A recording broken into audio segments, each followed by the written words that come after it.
بسم الله الرحمن الرحيم. المنتدى يقدم شذرات وقطوف وقطوف وقطوف.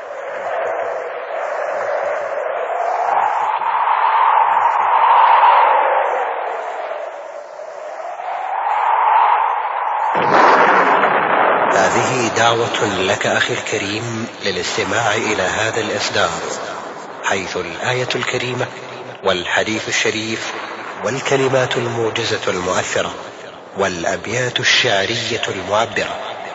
فأهلا بكم.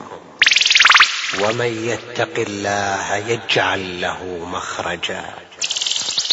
قال ابن كثير: وقوله تعالى: ومن يتق الله يجعل له مخرجا ويرزقه من حيث لا يحتسب، أي ومن يتق الله فيما أمره به وترك ما نهاه عنه يجعل له من أمره مخرجا ويرزقه من حيث لا يحتسب، أي من جهة لا تخطر بباله. وقال ابن مسعود: أكبر آية في القرآن فرجا ومن يتق الله يجعل له مخرجا. وقال ابن عباس: ومن يتق الله يجعل له مخرجا ينجيه من كل كرب في الدنيا والآخرة. وقال قتادة: ومن يتق الله يجعل له مخرجا أي من شبهات الأمور والكرب عند الموت. أخطأ من شدة الفرح. عن أبي حمزة أنس بن مالك الأنصاري خادم رسول الله صلى الله عليه وسلم رضي الله عنه قال: قال رسول الله صلى الله عليه وسلم: لله أفرح بتوبة عبده من أحدكم سقط على بعيره وقد أضله في أرض فلاه. متفق عليه. وفي رواية لمسلم: لله أشد فرحا بتوبة عبده حين يتوب إليه من أحدكم كان على راحلته بأرض فلات فانفلتت منه وعليها طعامه وشرابه فأيس منها، فأتى شجرة فاضطجع في ظلها وقد أيس من راحلته، فبينما هو كذلك إذ هو بها قائمة عنده، فأخذ بخطامها ثم قال من شدة الفرح: اللهم أنت عبدي وأنا ربك. أخطأ من شدة الفرح. الوصية بالتقوى. قيل لأحد الصالحين: أوصني، فقال: أوصيك بتقوى الله والإحسان، فإن الله مع الذين اتقوا والذين هم محسنون. وقيل لرجل من التابعين: أوصنا، فقال: أوصيكم بخاتمة سورة النحل، إن الله مع الذين اتقوا والذين هم محسنون. وكتب رجل من السلف إلى أخ له: أوصيك بتقوى الله، فإنها من أكرم ما أسررت وأزين ما أظهرت وأفضل ما ادخرت.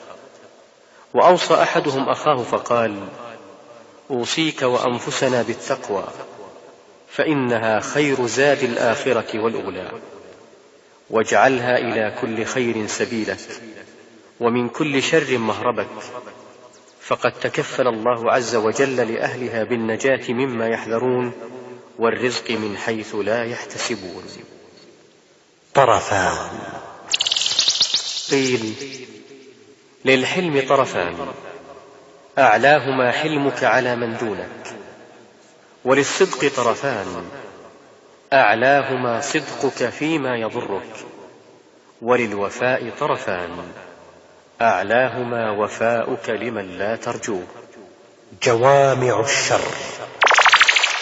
قيل: جوامع الشر 6: حب الدنيا، وحب الرياسة، وحب الثناء، وحب الشبع، وحب النوم، وحب الراحة. الفانية والباقية. قال ذو النورين رضي الله عنه: إنما أعطاكم الله الدنيا لتطلبوا بها الآخرة، ولم يعطكموها لتركنوا إليها.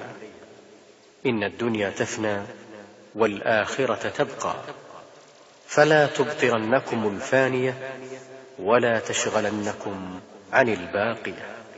اغتنم ركعتين. مما ينسب إلى الإمام علي رضي الله عنه: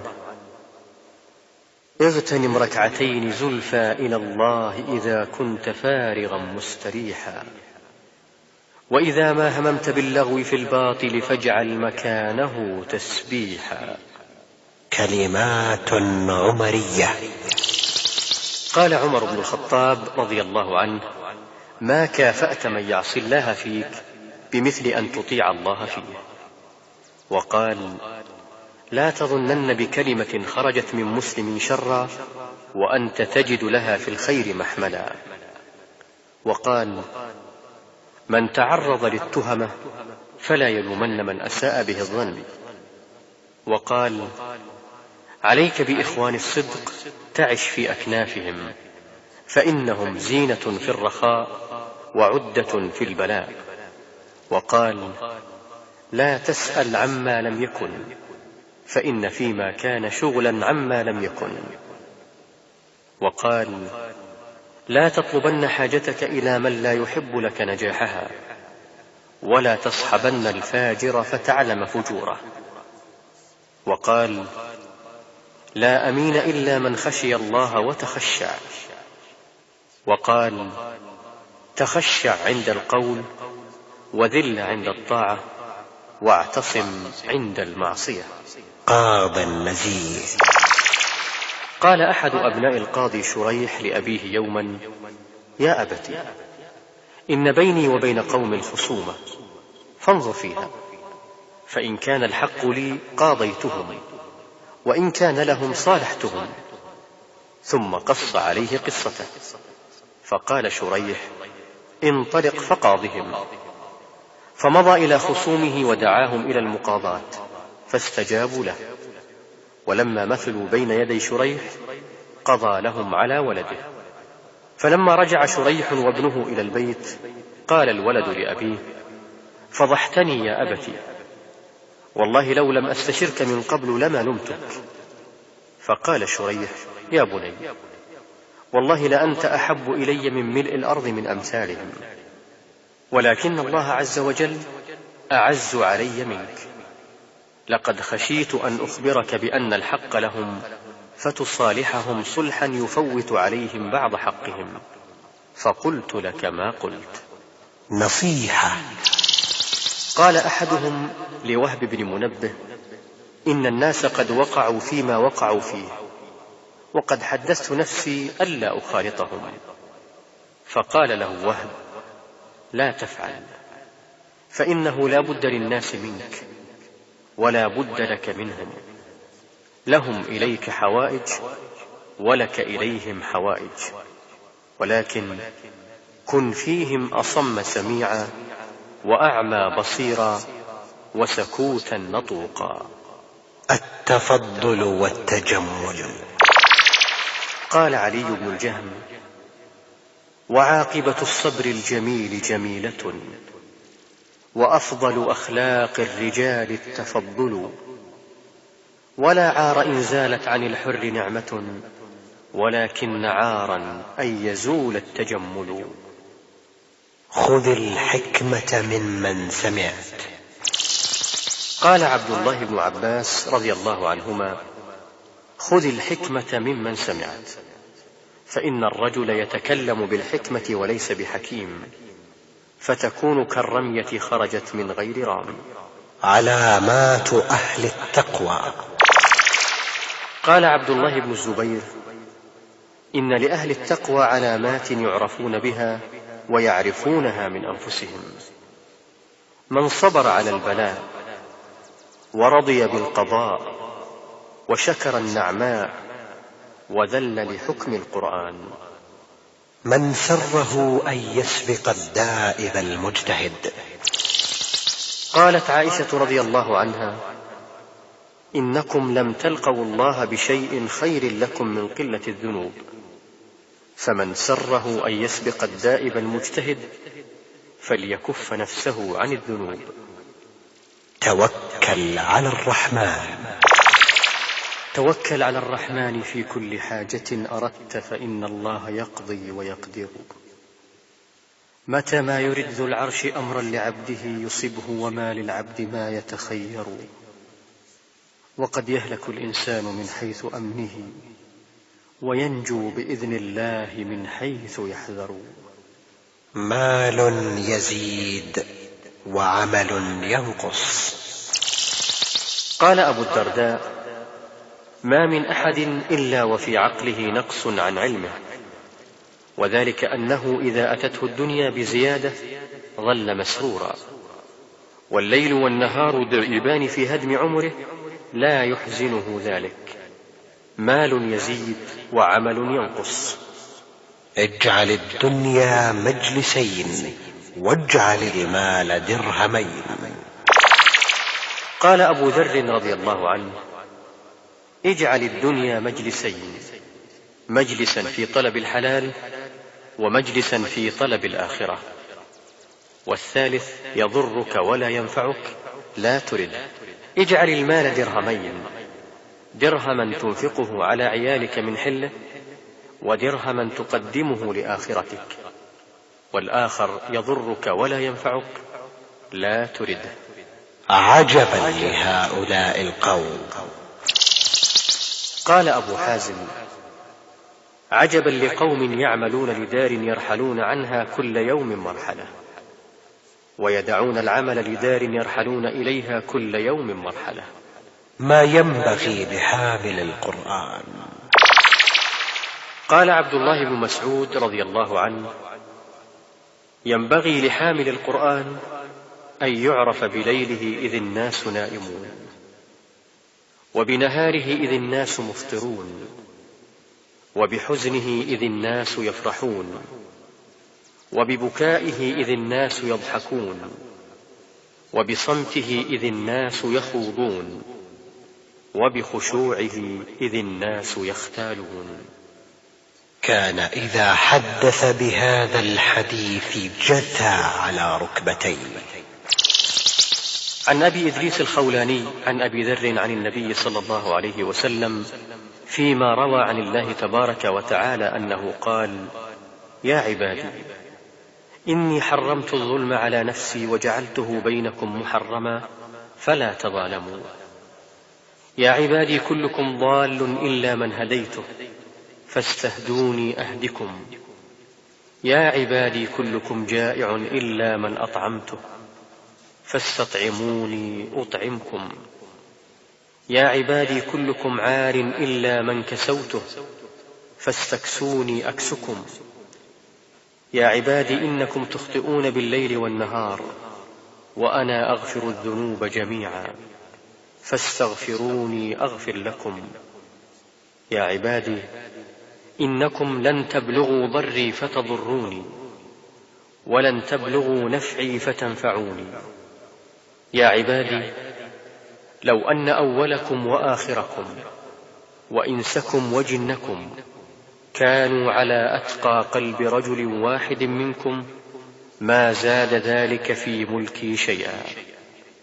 يا عبادي لو أن أولكم وآخركم وإنسكم وجنكم كانوا على أفجر قلب رجل واحد ما نقص ذلك من ملكي شيئا. يا عبادي لو أن أولكم وآخركم وإنسكم وجنكم قاموا في صعيد واحد فسألوني فأعطيت كل إنسان مسألته ما نقص ذلك مما عندي إلا كما ينقص المخيط إذا أدخل البحر. يا عبادي إنما هي أعمالكم أحصيها لكم ثم أوفيكم إياها، فمن وجد خيرا فليحمد الله، ومن وجد غير ذلك فلا يلومن إلا نفسه. قال سعيد: كان أبو إدريس الخولاني إذا حدث بهذا الحديث جثى على ركبتيه. احترس من النمام. قال الباهلي: من أوجب الأشياء على العاقل الحازم أن يحترس من النمام جهده ويجتنب مخاطبته ويعاف مجالسته ويزهد في صحبته ويرغب عن ممازحته، ولا يثق به في حال من أقواله وأفعاله، فإن صحبته غرر ومخاطبته خطر. من مكارم الأخلاق. قال سالم بن وابصة الأسدي رحمه الله: أحب الفتى ينفي الفواحش سمعه، كأن به عن كل فاحشة وقرا، سليم دواعي الصدر لا باسطا أذى، ولا مانعا خيرا ولا قائلا هجرا، إذا ما أتت من صاحب لك زلة، فكن أنت محتالا لزلته عذرا. إجابة حكيم. سئل حكيم: أي الأصحاب أبر وأوفى؟ قال: العمل الصالح. قيل: فأيهم أضر وأبلى؟ قال: النفس والهوى. قيل: فأين المخرج؟ قال: في سلوك المنهج. قيل: وفيما ذاك؟ قال: في خلع الراحات وبذل المجهود. إياكم. قال الإمام علي رضي الله عنه وعن إخوانه صحابة رسول الله صلى الله عليه وسلم: إياكم واتباع الهوى وطول الأمل، فإن اتباع الهوى يبعد عن الحق، وطول الأمل ينسي الآخرة. من أضرار الشبع. قال ابن عباس رضي الله عنهما: خطب عمر رضي الله عنه فقال: إياكم والبطنة، فإنها مكسلة عن الصلاة، مفسدة للجسم، مؤدية إلى السقم، وعليكم بالقصد في قوتكم، فإنه أبعد من السرف، وأصح للبدن، وأقوى على العبادة، وإن العبد لن يهلك حتى يؤثر شهوته على دينه. 3 في 3. قال أحد الصالحين لابنه: يا بني، إن الله عز وجل خبأ 3 أشياء في 3 أشياء: خبأ رضاه في طاعته، فلا تحقرن من الطاعة شيئا فلعل رضاه فيه، وخبأ سخطه في معصيته، فلا تحقرن من المعصية شيئا فلعل سخطه فيه، وخبأ أولياءه في خلقه، فلا تحقرن أحدا فلعله ذلك الولي. من صفات المؤمن. المؤمن إذا غضب لم يخرجه غضبه عن الحق، وإذا رضي لم يدخله رضاه في الباطل، وإذا قدر لم يأخذ أكثر مما له. التقى.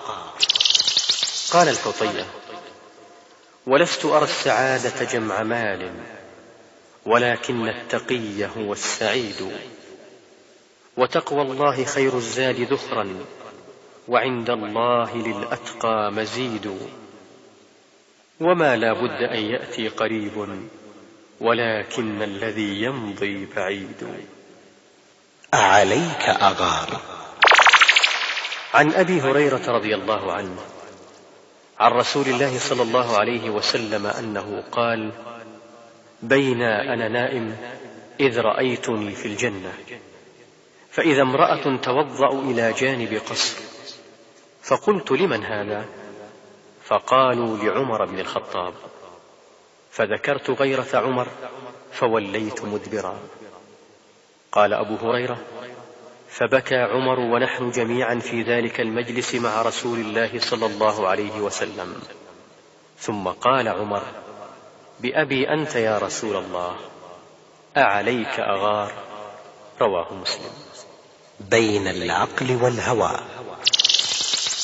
قال حكيم: العقل والهوى متعاديان، فالواجب على المرء أن يكون لرأيه معينا ولهواه مثبطا، فإذا اشتبه عليه أمران اجتنب أقربهما من هواه، لأن في مجانبته الهوى إصلاح السرائر، وبالعقل تصلح الضمائر. لا تكونوا أعوانا للشيطان عليه. قال عبد الله بن مسعود رضي الله عنه: إذا رأيتم أخاكم قارف ذنبا فلا تكونوا أعوانا للشيطان عليه، أن تقولوا اللهم اخزه، اللهم لعنه، ولكن سلوا الله العافية. فإن أصحاب محمد صلى الله عليه وسلم كنا لا نقول في أحد شيئا حتى نعلم على ما يموت، فإن ختم له بخير علمنا أو رجونا أن يكون قد أصاب خيرا، وإن ختم له بشر خفنا عليه عمله. احرص على ألا تعمل شيئا إلا بنية. قيل: احرص على ألا تعمل شيئا إلا بنية، فإنك تؤجر في جميع أعمالك. إذا أكلت فانوي بذلك التقوي لطاعة الله، وكذلك في نومك وتفرجك وسائر أعمالك، فإنك ترى ذلك في ميزان حسناتك. لا تغتر بالباطل. قيل: لا تغتر بالباطل لكثرة الهالكين، ولا تستوحش من الحق لقلة السالكين. وقيل: اقبل الحق ممن قاله وإن كان بغيضا، ورد الباطل على من قاله وإن كان حبيبا. لحوم العلماء مسمومة. قيل: لحوم العلماء مسمومة، وعادة الله في هتك أعراض منتقصيهم معلومة، ومن وقع فيهم بالثلب ابتلاه الله قبل موته بموت القلب. عليك بالصدق. عليك بالصدق ولو أنه أحرقك الصدق بنار الوعيد، واطلب رضا الله فأشقى الورى من أسخط المولى وأرضى العبيد. رأي أمثل من رأي. قيل: رأي من ينصحك أمثل من رأيك لنفسك، لأنه خلو من هواك. أنفع الناس وأضرهم. قيل: أنفع الناس لك رجل مكنك من نفسه حتى تزرع فيه خيرا أو تصنع إليه معروفا، وأضر الناس عليك من مكن نفسه منك حتى تعصي الله فيه، فإنه عون لك على مضرتك ونقصك. أحلى من العسل. اصبر قليلا وكن بالله معتصما، لا تعجلن فإن العجز بالعجل، الصبر مثل اسمه في كل نائبة، لكن عواقبه أحلى من العسل. النهي عن تمني الموت. عن أبي هريرة رضي الله عنه أن رسول الله صلى الله عليه وسلم قال: لا يتمنين أحدكم الموت، إما محسنا فلعله يزداد، وإما مسيئا فلعله يستعتب. رواه البخاري. علاج قسوة القلب.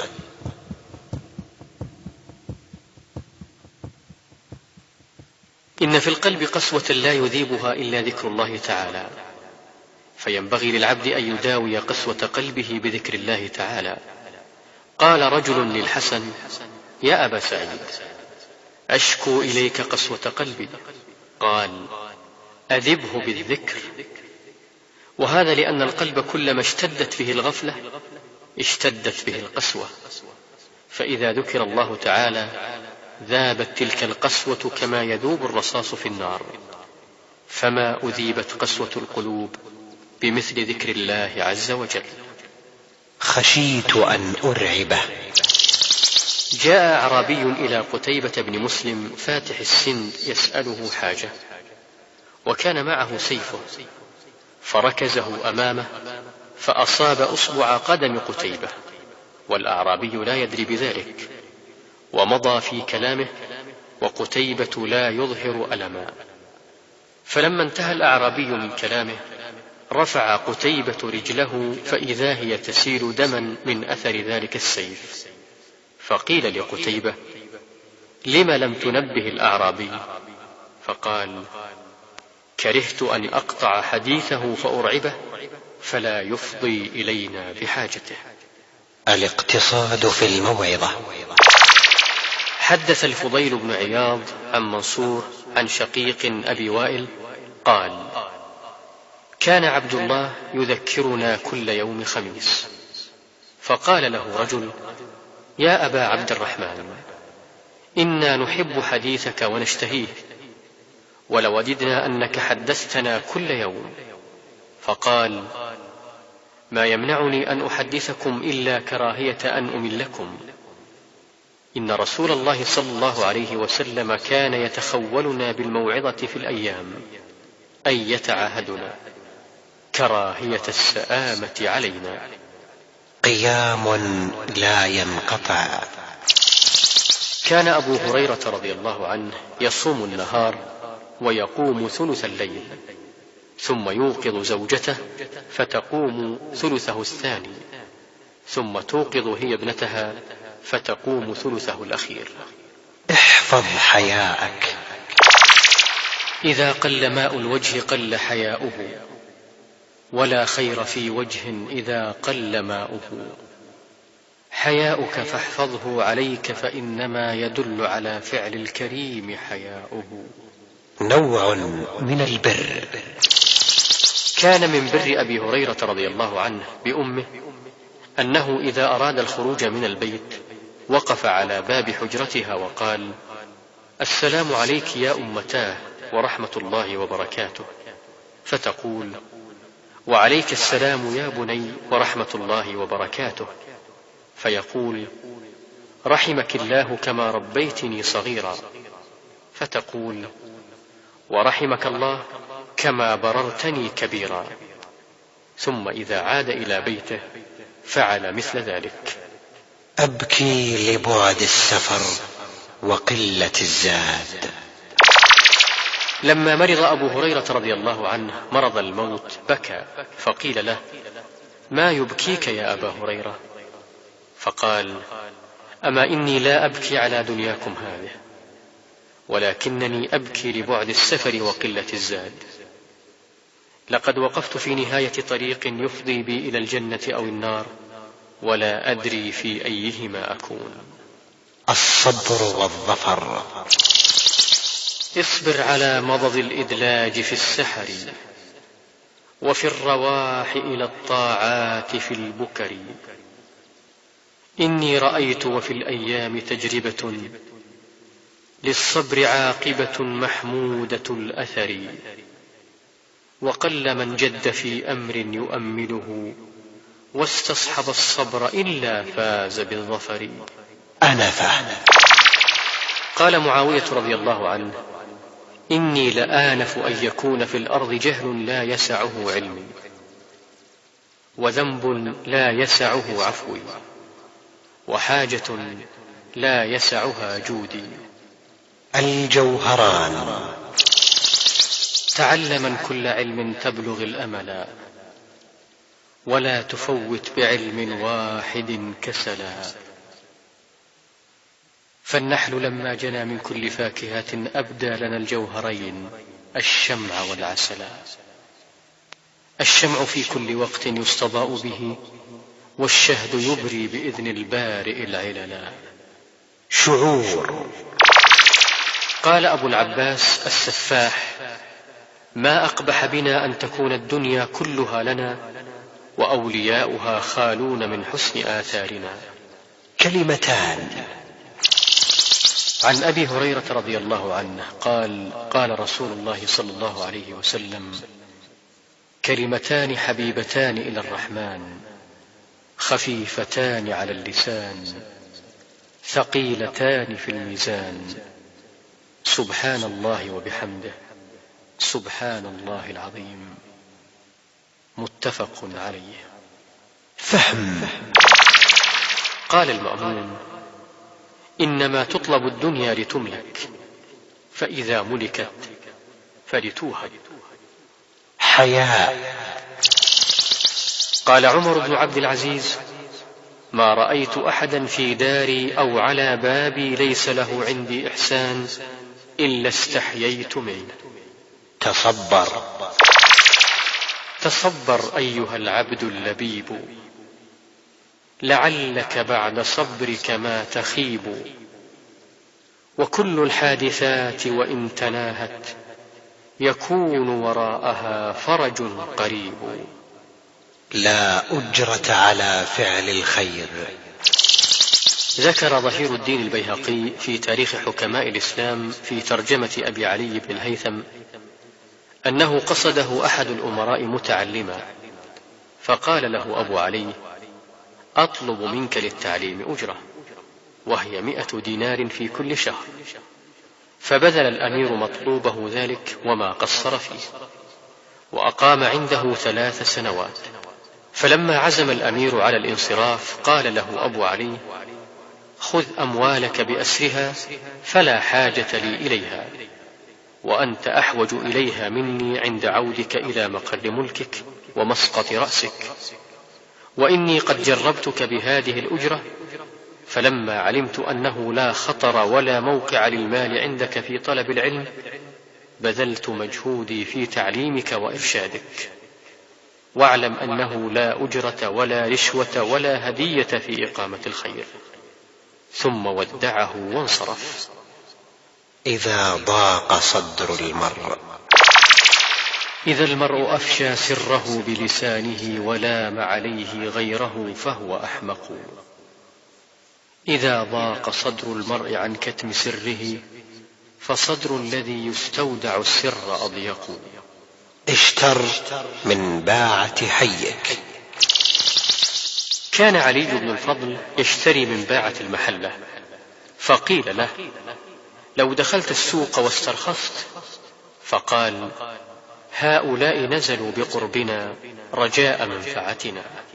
عليك بكثرة السجود. عن ثوبان مولى رسول الله صلى الله عليه وسلم قال: سمعت رسول الله صلى الله عليه وسلم يقول: عليك بكثرة السجود، فإنك لن تسجد لله سجدة إلا رفعك الله بها درجة وحط عنك بها خطيئة. رواه مسلم. لقد سامحتك. يروى أن أبا حنيفة رحمه الله تعالى كان له دين على أحد الناس، فصادف أن رأى المديون أبا حنيفة في أحد الطرقات وقد مضى على دينه وقت طويل، ففزع منه وحاول الهرب، فناداه أبو حنيفة قائلا: لقد سامحتك ما أنت مدين به لي، فسامحني لأني روعتك، ولا يحل لمسلم أن يروع مسلما. مرآة النفس. ألا إن عقل المرء مرآة نفسه يريه من الأشياء ما كان غائبا. إذا الدهر لم يحفظ على المرء عقله تطلب مسنونا وضيع واجبا. ولو أنني فوضت لله وحده كفاني ولم أرجع من الله خائبا. علم وعمل. سأل رجل أحد العباد قائلا: ما الذي يسر لك ما أنت فيه؟ فقال العابد: علمت أن الله مطلع علي فاستحييت، وعلمت أن رزقي لا يأكله غيري فاطمأننت، وعلمت أن عملي لا يعمله غيري فاجتهدت، وعلمت أن نهايتي إلى الموت فاستعددت. 4 لا يعرف قدرها إلا 4. الشباب لا يعرف قدره إلا الشيوخ، والعافية لا يعرف قدرها إلا أهل البلاء، والصحة لا يعرف قدرها إلا المرضى، والحياة لا يعرف قدرها إلا الموتى. تعزية. عز أحدهم آخر في ابن له فقال: كان لك من زينة الحياة الدنيا وهو اليوم من الباقيات الصالحات. لا تكثر الضحك والمزاح. قال الأحنف: كثرة الضحك تذهب الهيبة، وكثرة المزاح تذهب المروءة، ومن لزم شيئا عرف به. وقال غيره: إياكم والمزاح فإنه يذهب البهاء، وإياكم والقهقه فإنها تذهب الهيبة. الجار مثل الدار. أراد أبو الجهم العدوي بيع داره ب100,000 درهم، ولكنه طلب من المشتري ثمن لجاره، فقال المشتري: وهل يشترى الجوار؟ قال أبو الجهم: ردوا علي داري وخذوا ما لكم، والله لا أدع جوار رجل إن قعدت سأل عني، وإن رآني رحب بي، وإن غبت حفظني، وإن سألته قضى حاجتي، وإن لم أسأل بدأني، وإن نابتني الحاجة فرج عني. فبلغ ذلك جاره سعيد بن العاص، فبعث إليه ب100,000 درهم. من دعاء أبي هريرة. كان رضي الله عنه يكثر من قول: الحمد لله الذي هدى أبا هريرة للإسلام، الحمد لله الذي علم أبا هريرة القرآن، الحمد لله الذي من على أبي هريرة بصحبة محمد صلى الله عليه وسلم. عفو وصفح. سألزم نفسي الصفح عن كل مذنب، وإن عظمت منه علي الجرائم، فما الناس إلا واحد من 3 شريف ومشروف، ومثلي مقاوم. فأما الذي فوقي فأعرف فضله، وألزم فيه الحق والحق لازم، وأما الذي دوني فإن قال صنت عن إجابته عرضي، وإلا ملائم. وأما الذي مثلي فإن زل أو هفى تفضلت، إن الفضل للحلم حاكم. سبقكم بها الغلام الدوسي. حدث زيد بن ثابت رضي الله عنه قال: بينما أنا وأبو هريرة وصاحب لي في المسجد ندعو الله تعالى ونذكره، إذ طلع علينا رسول الله صلى الله عليه وسلم، وأقبل نحونا حتى جلس بيننا، فسكتنا، فقال: عودوا إلى ما كنتم فيه. فدعوت الله أنا وصاحبي قبل أبي هريرة، وجعل الرسول يؤمن على دعائنا، ثم دعا أبو هريرة فقال: اللهم إني أسألك ما سألك صاحباي، وأسألك علما لا ينسى. فقال عليه الصلاة والسلام: آمين. فقلنا: ونحن نسأل الله علما لا ينسى. فقال: سبقكم بها الغلام الدوسي. الصمت زين.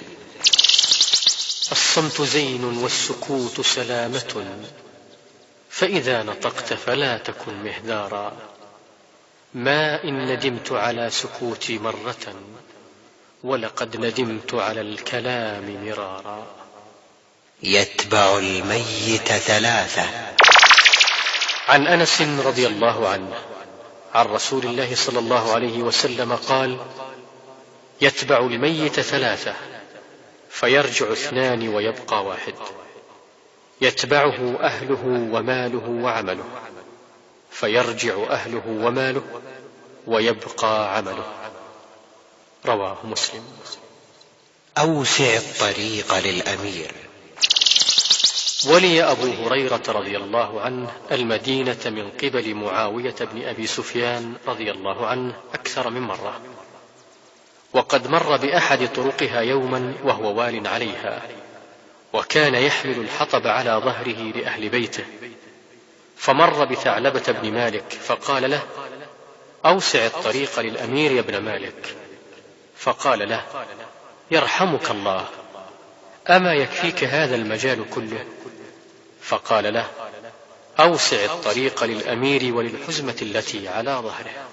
السعادة الحقيقية.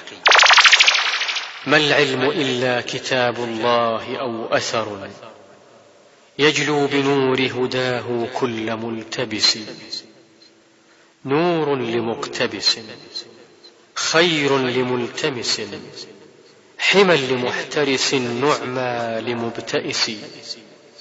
فاعكف ببابهما على طلابهما، تمحو العمى بهما عن كل ملتبس.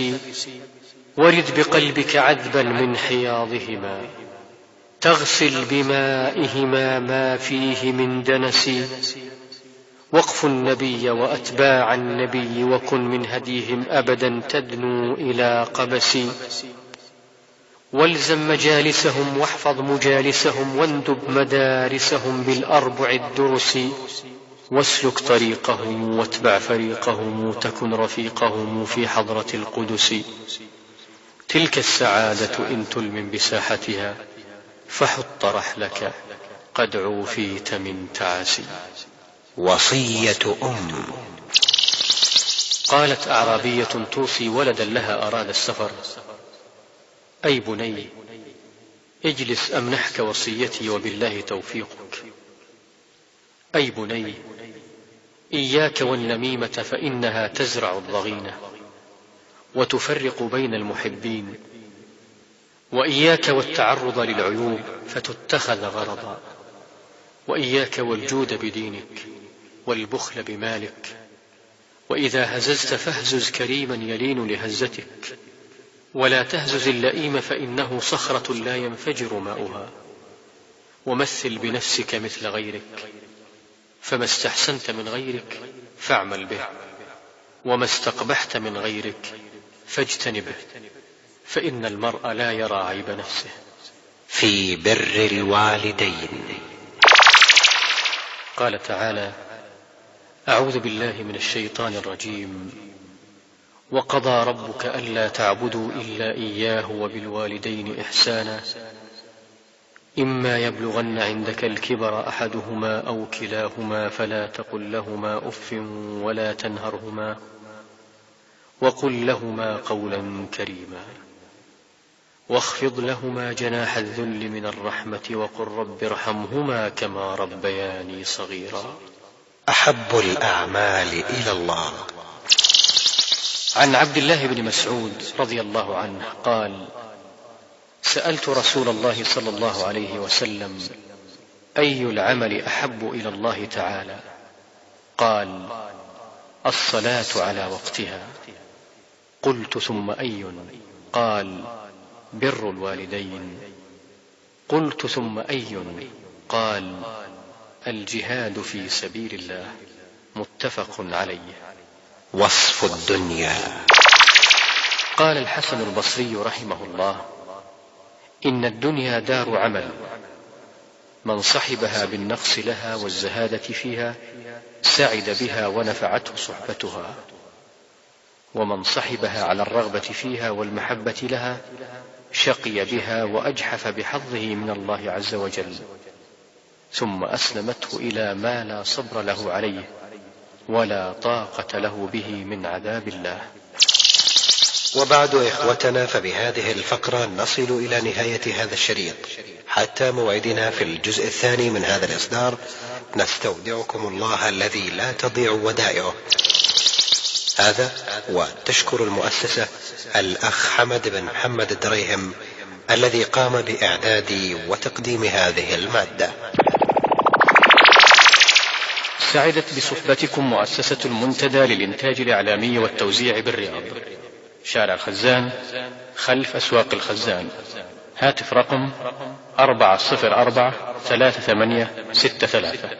فاكس 404-1217. وفي جدة حي الجامعة هاتف رقم 687-0660. والسلام عليكم ورحمة الله وبركاته.